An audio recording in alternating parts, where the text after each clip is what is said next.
Hey guys, welcome back to the Culé podcast. Welcome back to another episode, season 4, episode 40. Hopefully, you guys are having a fantastic day.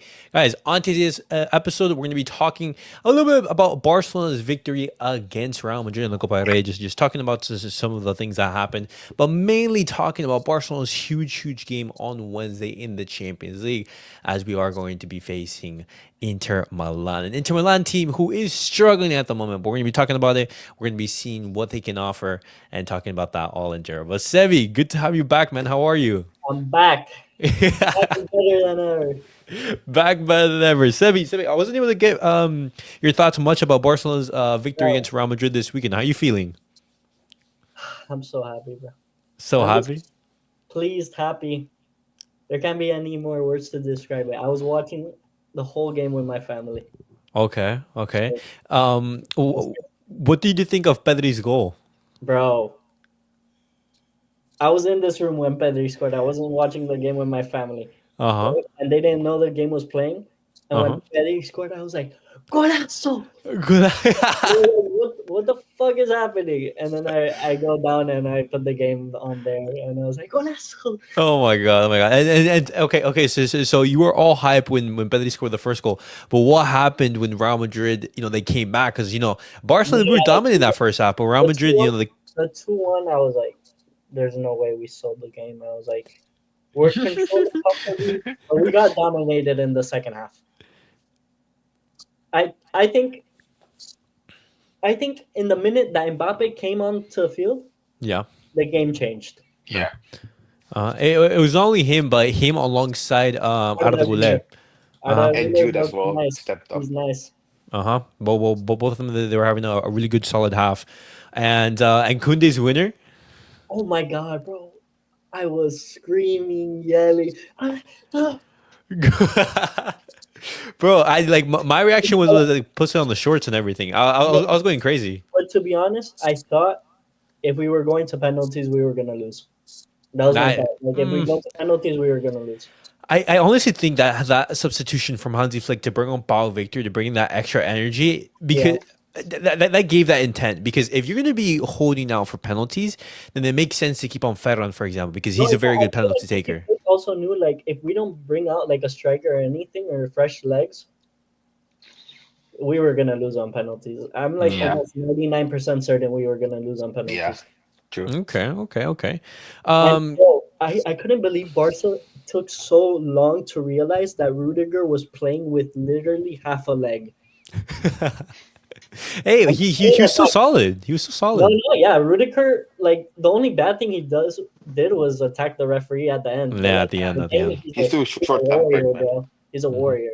Yeah. No. I mean, like that action from Rudiger. I'm sorry, that deserves like suspension of minimum like 5 games or something. No, yeah, more than 6. Yeah, for you something to throw something at the referee, like if a fan did that, they like it'd be charged with like minor assault or something like that. It'd be crazy. No, and the referee was calling more for Madrid than for us. That's all I'm gonna say. Do you think that Barcelona, they deserve to have a penalty call in their favor throughout the entirety of the match? Because there were some instances where you're saying, I'm gonna tell you. Okay. There were 3 that you could call. The Rafinha one in the 90th minute is very iffy. In one camera, it looks like the back of his leg, he tripped him a bit, but not enough to be like a super penalty. A little tiny penalty. But in the other camera, it shows like he flopped. He dubbed. Yeah. So I'm gonna say that one wasn't a penalty.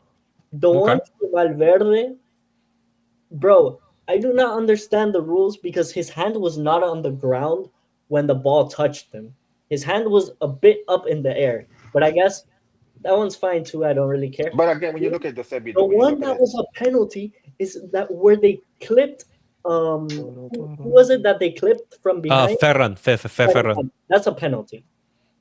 Okay. That's a penalty. They literally clipped him from behind his cleat, literally.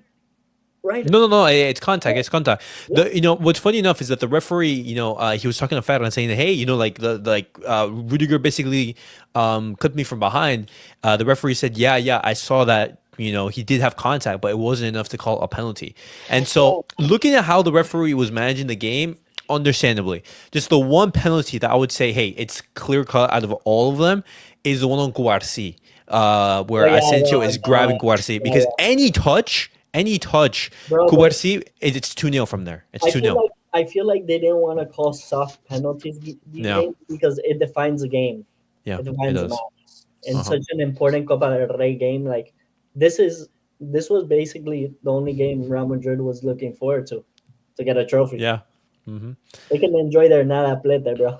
Nada plete, yo, that's crazy. What we want is to make sure that Carlo Ancelotti, he leaves with 0 trophies. We won't make that happen. Carlo Ancelotti is gonna ruin Brazil. He has no idea what he's getting himself in. No, he could ruin it, and so he can revive them, to be honest, at the same time. So it depends. But again, I feel like they're gonna keep Ancelotti, until the FIFA Club World Cup, apparently. So wait, but NJ, you think he's gonna have success? Because that record of no foreign manager having success with a respective country, it's been held. And no point of history has a manager won a World Cup without being from that nation. Or won trophies. Well, it's time to change that, apparently. So who knows? No, it's that, bro.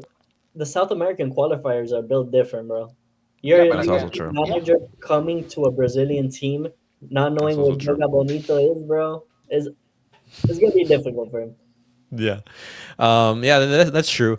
Vanley, welcome. He says, I'm getting cocky, trying to stay humble, but Lamine is bad at influence. Guys, did you guys see Lamine's calls after the match? He says, hey, no matter what they do, they just can't beat us this year. Can I say something? Yeah, go for it. Lamine is insane, but watch out for this hidden gem, bro. Cool. Next on the rank, Franco Mastantuono. Oh yeah, 100%. Yeah, him. Yeah, 100%. Yeah. Man, I watched his free kick, man. That was crazy. Scores a banger in a Super Clásico, bro. Bro, him. The other attackers, bro, are ballers, bro. Like the Ian guy from River and bro, River has hidden gems, bro. Yeah, for some reason, River just started making players, bro, attacking. Loki, thank you, Rafinha. Get Franco Mastantuono. Play him on the right, move Lamine to the left. We have 2 gems of 17-year-olds. No, that's the one I want, Franco. He's the one I want for sure. Ricardo has been telling about that guy, for like 3 to 4 years, and nobody saw how he plays, But this is the first time I saw the Super El Clasico, and man, that from that distance, against your main rival, Yeah. Yeah, I absolutely crazy. River won as well. I found out about him when they were playing the U17 World Cup, when it was like like Augusto Roberto, him, Claudio Echeverri, Ian. How do you say that last name? Ian.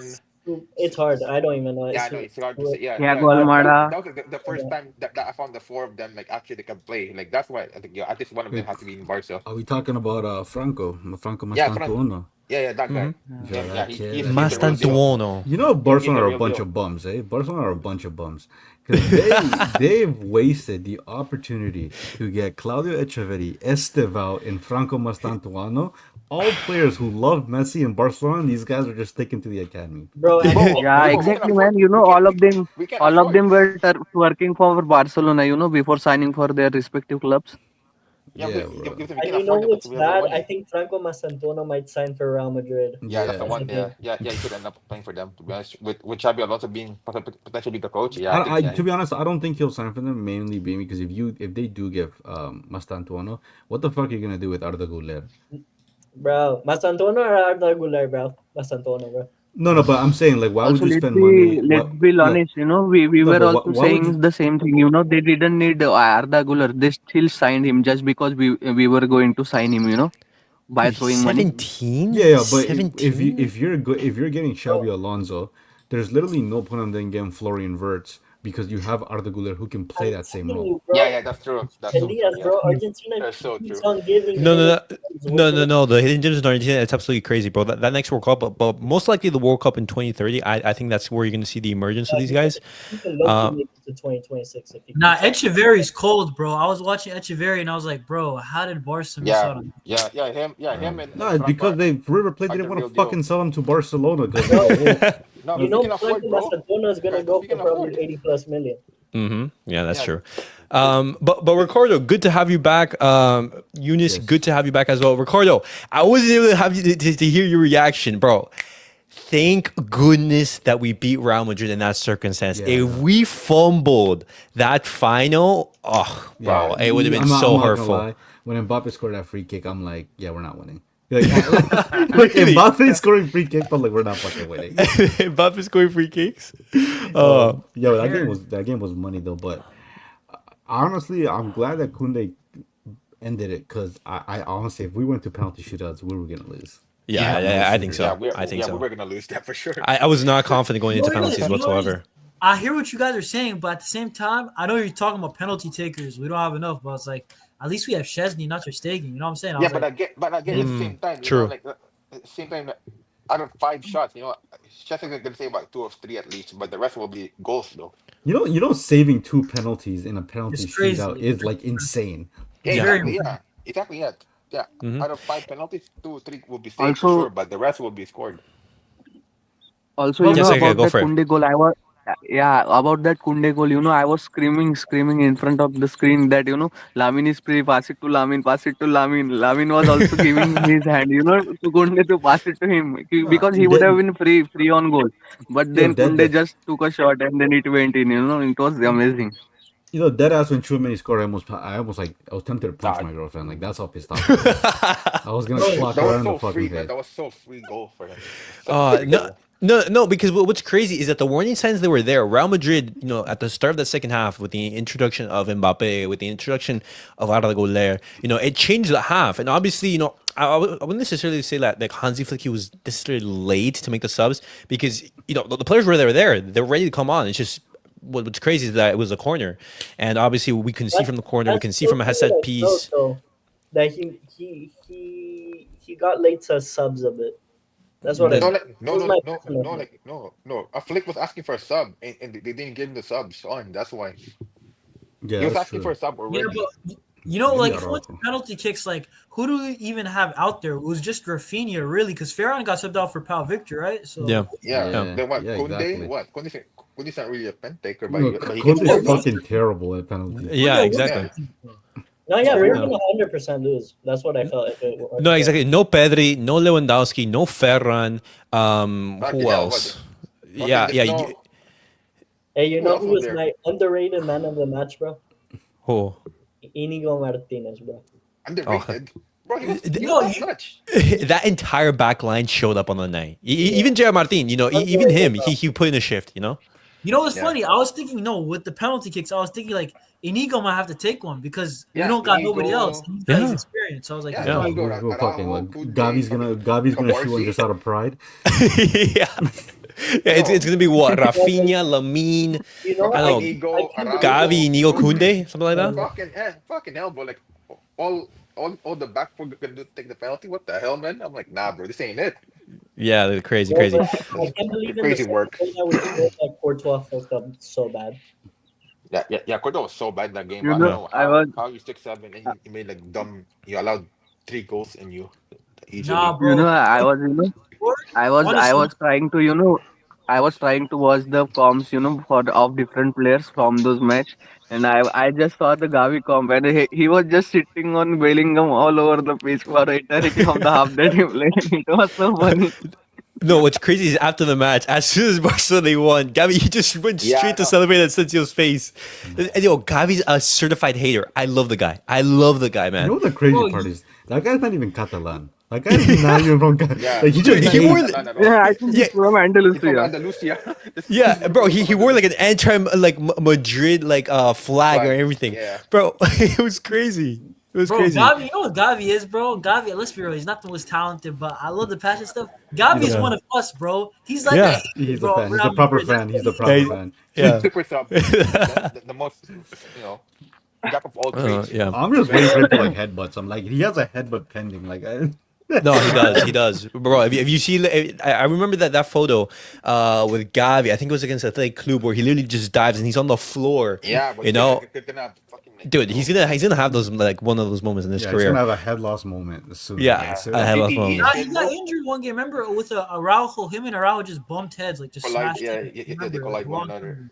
Yeah, Mhm. but I'm telling you right now, but freaking Gabi's gonna have fucking, like, you know, what do you call that? Brain injury? CT. Yeah, one day. Okay. Yeah. gonna Yeah. have so much, CTE like- Yeah, Gavi. 30 is crazy, bro. I can't lie. CTE Gavi is gonna go crazy. CTE Gavi. No, I'm not even kidding. We're gonna have that later on in fight, but if he's gonna get hit in the Bro, head. he might have CTE right now. I don't know. Probably, yeah. Shit, man. He might have it. That's the early signs, you know what I'm saying? Yeah. Early signs, bro. But you know, the most important thing from that game is that we obviously won it because Yeah, you know we're going top into two. extra time, the players, you know, they spoke after the match. They were feeling tired. Ferran, he said he was absolutely devastated. Guarci said his legs were heavy and everything. If we lost that final, it would have been a big blow. But we Fucking won it. hell, bro. We won it. That's the most important thing. And now we play against Inter Milan on Wednesday. An Inter Milan team that is not in the best moment. They lost against Bologna. They lost against AC Milan. And they lost against Roma. And so 3 losses back to back to back. And they haven't scored a goal in any of those matches. And so, Seb, I'm going to go to you first. And then we can, you know, talk about it more. But how do you see Inter Milan coming into this match on Wednesday? And like, what are you expecting from that match? Coming into the match, they're obviously in really bad form, but I think Yeah. it's the perfect time for them to concede as many goals as possible in the Champions League because let's remember, they haven't been scored on in a lot in the Champions League. They haven't. No. Not a lot. This is our best time. We're catching them in their worst moment. We have to make it count. Facts. Okay. Hold on. I want to look at the specific, like a specific amount I of goals that think they only conceded. 2 to 3 goals in the Champions League. They Yeah. conceded 3 to Bayern, right? Like I think it was 4-3. No, yeah, I think it's like That was 5 it. in total. Yeah, that's basically Yeah. it. Yeah, the most they considered was against Bayern, but the rest it was just one goal. But obviously, one thing is the league and one thing is the Champions League, bro. You just yeah, turn it exactly. to a Yeah, different it's team. different. Yeah, you can't really compare the league because it's different. Well, you only face them like twice in a year or once. So You know what's yeah. crazy? They were on for a treble just like us, like 1 week ago, and I bro, I don't think They were I don't think they're winning any. I'll be real. I think Napoli wins that. Bro. No, yeah, because right now, because of that loss against Roma, when we look at the Serie A table, it's actually, I think, like Napoli who've taken the lead now. Yeah, with 3 points. Yeah, Yeah, it's something like that. I'm fucking glad that. Also, you know, I think Inter Milan fixtures are harder compared to Napoli. Bro, I have a spooky feeling we might pump these guys. I'm not gonna lie. No. That's I what I got. freaking hope so, bro. Because I hate Inter so much. Because I'm more like a Milan fan more than Inter. I hate Inter so much. Look at that. Yeah, look at that. But NJ, like, how do you see that game against Inter going up? Okay, so Bigger the so fan, going- please going- be Inter. Yeah, so going to like freaking what do you call this in the game, right? Like we know that a lot of players like what do you call this are injured in Inter, right? Like Benjamin Pavard, they're missing both the striker, Thuram and Lautaro and everything. Wait, is Tudam like guaranteed out? Because I saw that he was a doubt. Yeah, I Day to day think- apparently. He's day to day, but it's not sure if he's gonna play. Let's say he doesn't play, right? Let's say he doesn't play, so that's a lot of players already. Key players missing.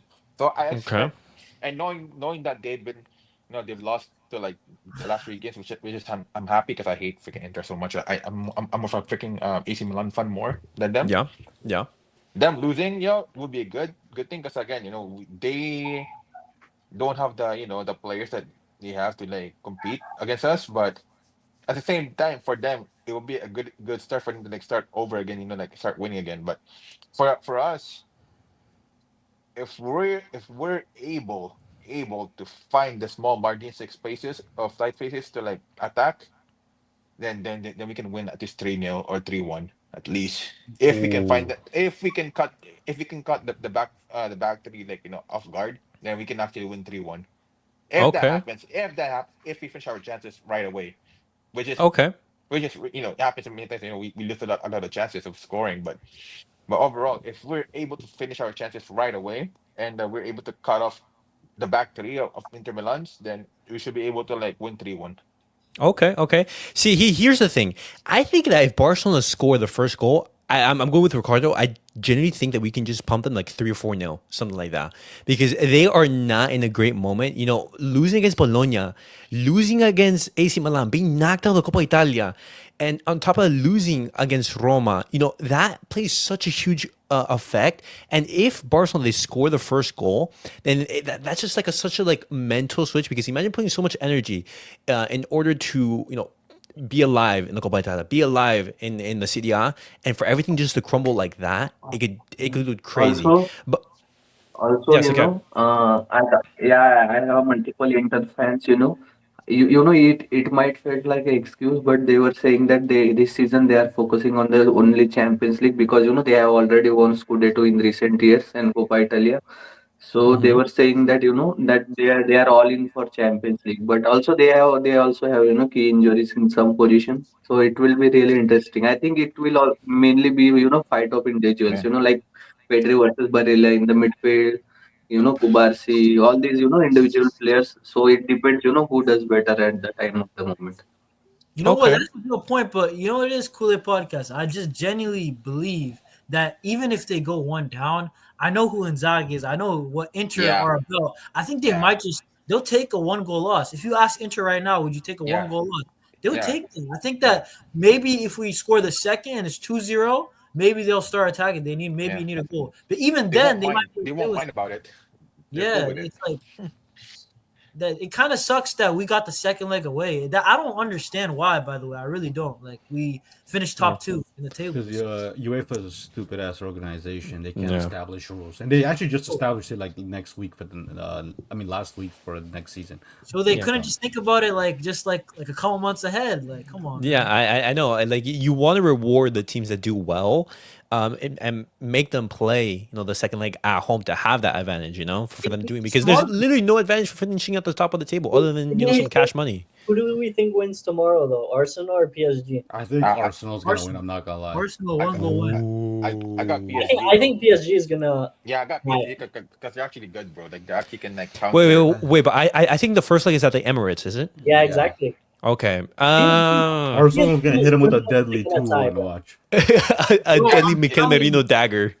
I'm telling you guys right now, the final, I genuinely believe it's gonna be Arsenal Barca. I just think it But is. again, that'll be so perfect. Oh, Bro, to face Arsenal, Arsenal again. Because Arsenal, again, Barca. That would 06, yeah, 06, bro, we can repeat 06 again, bro, and Maybe.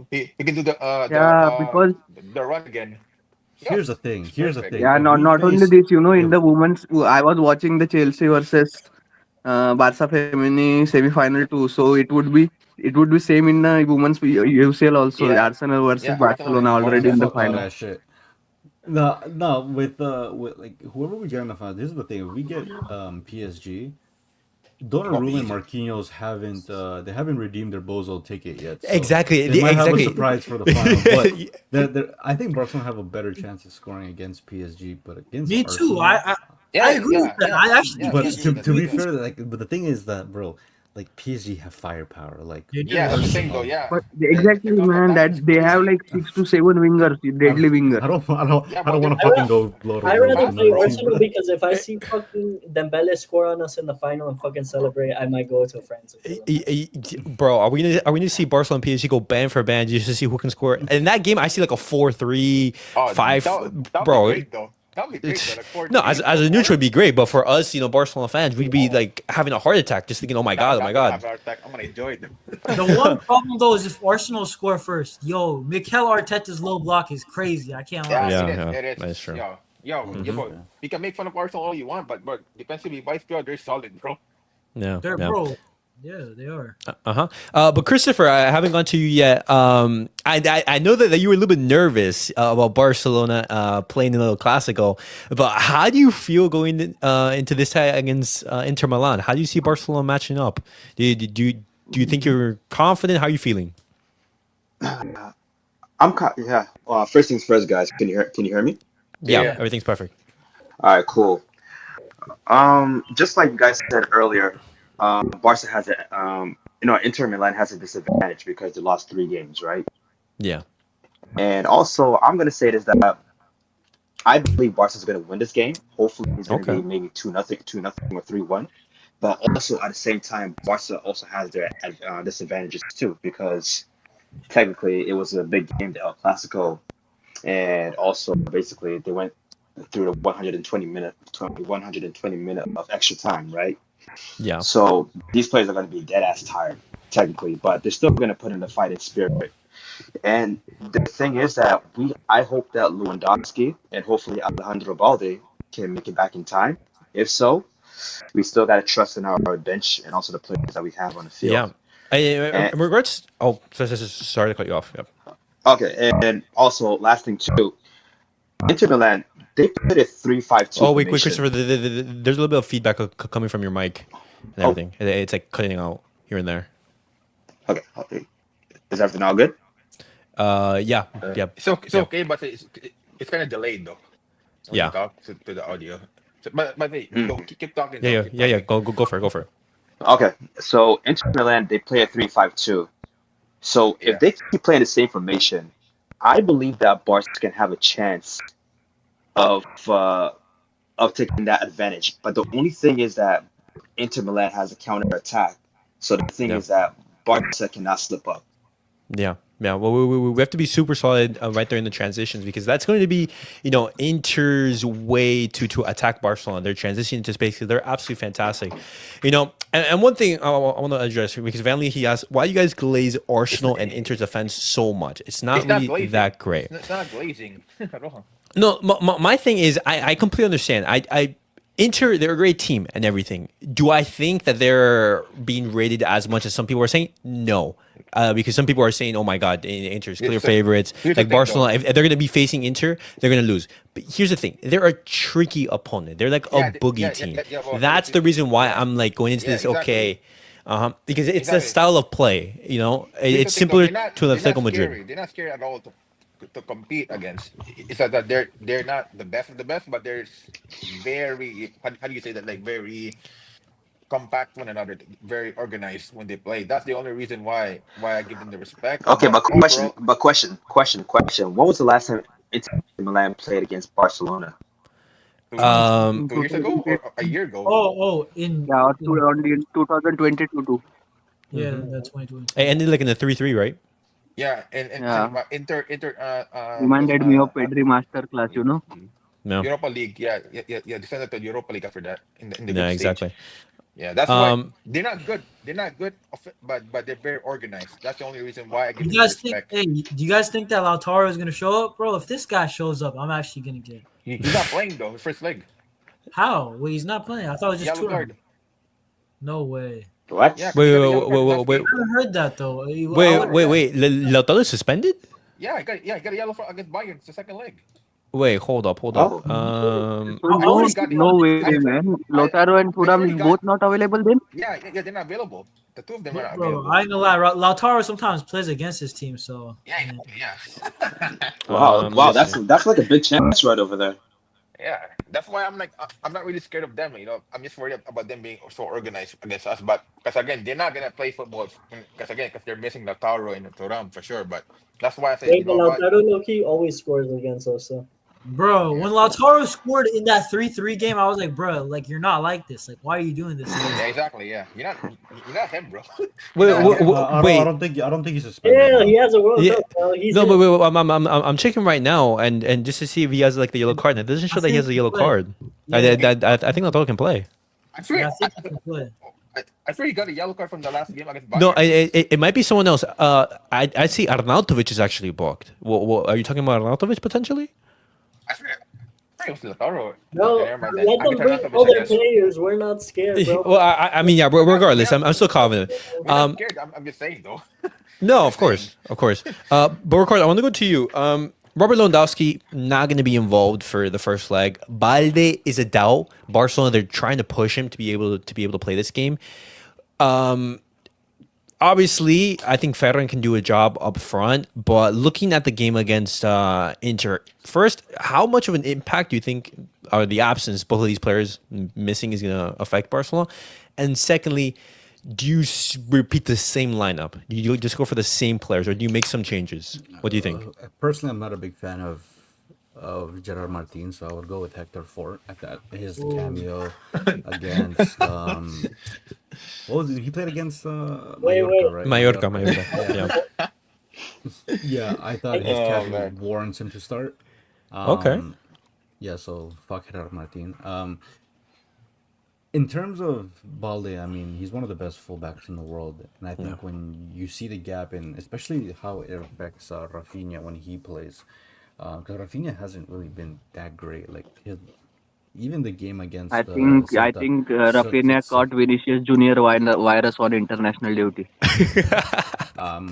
Rafinha hasn't been that good. Honestly, the last game he had that played well was against Celta, but that was under the condition that Lamine and Olmo were there to complement him. But Facts. the Balde one is a huge miss, to be honest. And I think against Inter, we're gonna need him. I wouldn't rush him, to be honest. I think we can be. I'd much rather have him away from home. Okay. Just because I believe we have the capacity to beat Inter Milan without him. And especially if Inter Milan is going to be chasing the lead at home, I'd much rather have someone like Balde who can exploit those spaces they're going to have to leave in behind. Now, True that. for Ferran and Lewandowski, it's a give or take. Lewandowski, let's be honest, bro, he has firepower. Nobody in the world has firepower like him. You're right. Now, the trade-off obviously is that Lewandowski at this age, the link-up play isn't exactly there, but you're trading that on the off chance that he scores the chances he's given. Now, when you have Ferran Torres, like he can play. He doesn't have the same power, but he can play, and I think it actually benefits our attack. It gives a different versatility.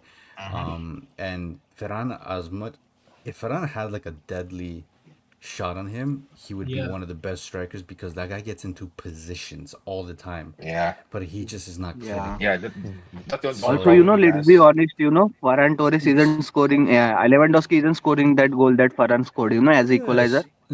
Yeah. He's not. It's impossible. He doesn't have the legs. You know what I'm saying? Exactly. That's a good point too. And I think based on what people have said about the Inter and Bayern tie, movement alone can create space for everybody. I think, in a sense, what positive I can see against Inter Milan will be that if Lewandowski was there, you would expect the attention to be on him because he's the guy they're gonna defer to. I think if you have someone like Ferran, Olmo can score, Ferran can score, Yeah, exactly. Lamine can score, Rafinha can score. So the where the ball's gonna lie, it doesn't fall on a certain player. It falls on who's in the best space possible to take a shot. So That's true. But that's true. But that's true though. But Inter Milan has a weakness, and that weakness is, I believe, Benjamin Pavard. That man doesn't. He's injured. Oh, he's injured. He just injured against Roma, I think. He's Oh, not making okay. play. Never mind. that's what I'm saying. Like we have to go for the throw in the first.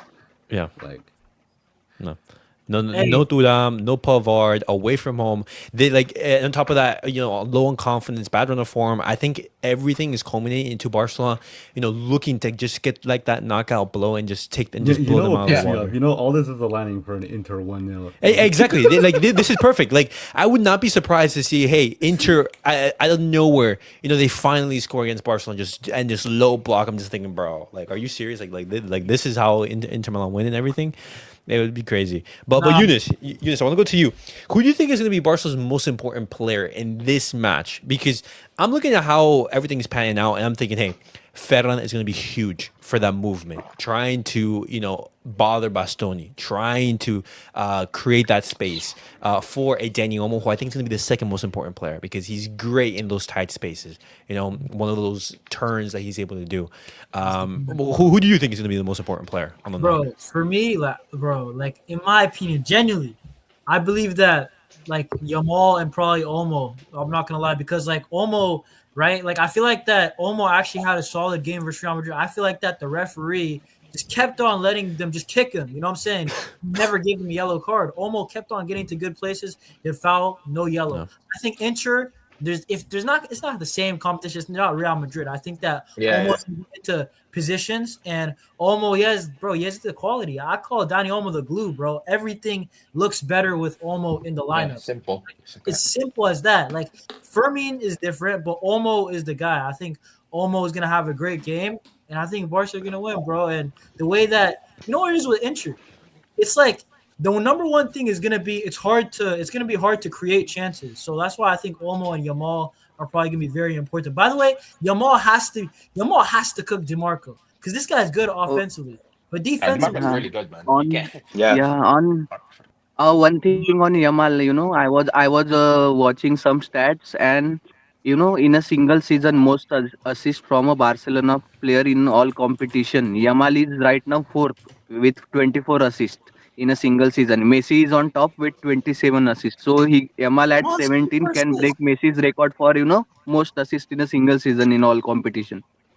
Yeah, bro. Listen, I don't think they can contain Yamal. I don't think any team in the world can contain Yamal. When there's like some guys that are like in football, if you play like some guys are unguardable. I'll be real, like a Neymar, like a Lionel Messi. Yeah, Yamal is not as explosive as those guys. Like, let's be real, but he's a very good dribbler. He's got technique. He's got skills. Right? He's got the flair. I think Yamal versus DeMarco. I like my chances. You know what I'm saying? But that's me. Yamal and Olmo for me, bro. But I think sometimes Yamal struggles with more physical players. Yeah. DeMarco's very physical, though. He's very I think. physical. I think. Sorry about that. But go ahead. No, go ahead, Christopher. I was gonna say that if Inter Milan put what's his name, Dumfries on Yamal, I think basically he's gonna play physical on Yamal no matter what. Wait, but isn't Dumfries gonna play? Yeah, he's gonna be on the other side. Yeah, he's on the right side. He's gonna go against your Gerard Martin though. It's gonna be Gerard Martin and Rafinha. It's gonna be like that. Yeah. I'm not gonna lie. They can handle. I'm not gonna lie. Rafinha has to show up, bro. Like I'm not gonna. Like, yeah, I know. He's being dead serious. We kind of won that cup final without him. You know what I'm saying? Other guys turned up. I was gonna blame if we lost a game. I was gonna blame Rafinha. Rafinha? Yeah, because he was like 34 chances, bro. You gotta put them in. The amount of chances this guy gets, and he missed, bro. I'm like, what is this, man? Yeah, bro. I think Olmo has to learn. Pass it to Lamine, bro. Yeah. On that one counterattack. You know what it is? Because I'm like, why'd you pass to Rafinha? Because Yamal always makes the right decision like 9 times out of 10. So. I think Olmo was just trying to play too clever, to be honest. Yeah. You think so? Yeah, because I thought he wouldn't. I think what he was anticipating is that they would all shift to Lamine because he would have laid on his left foot. Yeah. He's like try to do a little switcheroo and give it to Rafinha, but Rafinha, bro, having a left-footed player on the left-hand side, bro. It's muddy. Yeah, it's difficult. No, but also like the pass from Dani Olmo, it was behind Rafinha. The pass wasn't even that great, because if Dani Olmo was gonna make that decision, at least put it into space so he could just control it, take a shot. No, but he had to slow down, take a touch, and then take the shot, and then that's where it became a little different. That wasn't what's it called? Rafinha's like only chance. Like I remember Olmo got the ball. He played a good back heel, and then Ferran played Rafinha. And then he shoots it so wide. Like, come on, man. No. Yeah, Rafinha, he had I think 2 chances that was super similar. Man. I think if that's Rafinha earlier in the season, he makes that. Where he's just absolutely on fire and everything. But we've talked about who could potentially be the most important player, and I think we're all basically in agreement that's either going to be Dani Olmo or Lamine Yamal. Yeah. But where do you guys think the biggest weakness could lie in? Because I'm looking at this and I'm thinking, hey, where can Inter basically causes danger? And obviously it's going to be in the transition, but specifically, I'm thinking, is Thuram actually going to be available? Because we've seen Barcelona struggle with these physical, very, very tall number 9s and everything. Beast, bro. 6'4". Yeah, exactly. 6'4", bro. If they have Thuram and they have Lautaro, those are traditional 9s. This is the traditional game 9s. Put Araujo, bro. And so that's where I was going to go with my conversation. Do you guys start Araujo? Do you guys do something similar to that of what Hansi Flick did against Real Madrid, where you start Inigo Martinez and you start Pau Cubarsí, but as the game is going on, you bring on Araujo to just shore up the defense? Yeah, for sure. Okay, that's a hard one right over there. Because again, Thuram's so physical, gifted, and stuff like that. But again, Inigo's there to hold down to hold down Thuram though. Even though Inigo's like 5'11", so who cares? He's very physical as well. Wait, so they were playing Kunde, Araujo, Inigo, and Pau Cubarsí. Who's playing left back when they did that? It was Inigo. Inigo's playing later Bro, on. you can Later do on. that. I'm Yeah, down. later on the game. Later on the game, but not. You can do not that that- late in the game, but I don't think you can do it at the start because Right, you want yeah. to attack. Oh yeah, don't do it at the start. Do it when Yeah, the do game it is like later on, progressing. like, Look like how around the 80 the game minutes, is going on. But Yeah. if we need to, we have to. Okay. Yeah. Okay. Simple as All right. Sebi, I'll go to you first. But score predictions. Well, how do you think the game is gonna end? 5-0 Barca, bro. 5-0. that guy. Bro, that would go. Yo, if we managed to every win, time- Love the optimism. Every time Elias asks Sebi for prediction, he just goes something crazy every time. yeah, every single time. So Sebi goes crazy. Yeah, NJ, I'll say score 3-1. prediction. I'll say 3-1. 3-1. Huh? What was the question again? The score prediction? Yeah. 50-0. 50-0. 3-1. 3-1. Because knowing our team, we'll get concede one goal at least. Okay. Okay. Christopher, what do you think? I got two predictions. Barca for at least I'm gonna say 3-0, or 3-0. or it could be 1-1. Yeah. 1-1. Either one of those could happen. Okay. That's cool. Eunice? I'm gonna say 3-1, but I want us to get a 4-1 win. If Yeah. you know what I'm saying, like if we can get a 3-goal lead, I believe we're scoring there anyway. You know what I'm saying? Yeah, but then Dortmund scored like 4 on us.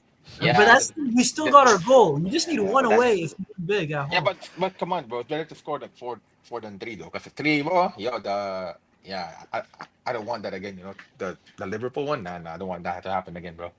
Okay. Okay. Not- Ricardo, score prediction? What? I'm gonna go with a 3-1. 3-1. Wow. So everyone's saying 3-1. Second? Makes sense though. Yeah, I will go for 4-2. 4-2. Wow. So 2 goals. I can goals low-key lead. see that happening. Bro. Yeah. No, I could definitely see that. I can definitely.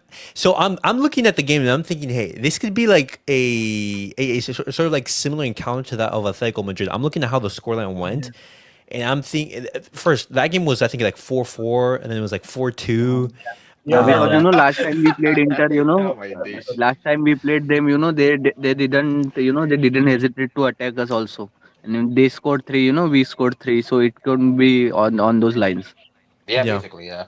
Yeah, You know, it could actually be a think- crazy scoreline. You know what I think? I think that like you said something similar, like Atletico Madrid games is going to be kind of like similar to that. I do believe that. Exactly.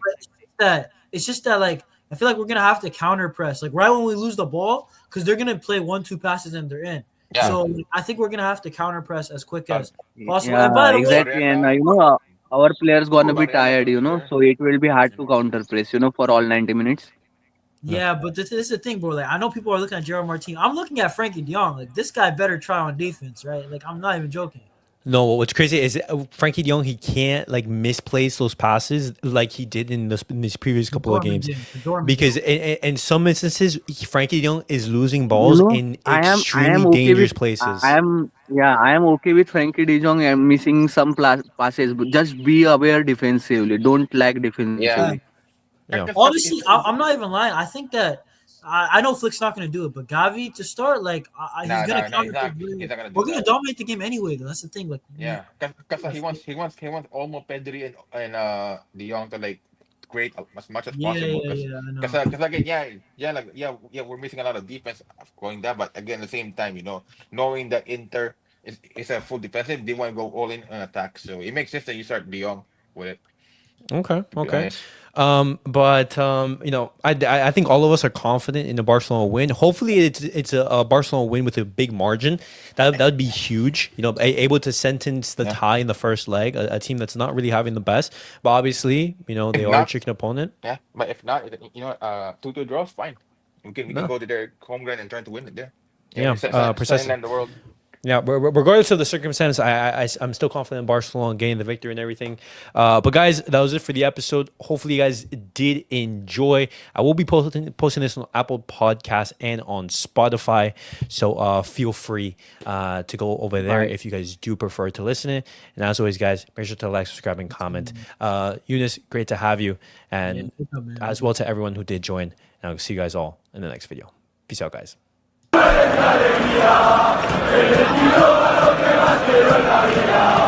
Wow.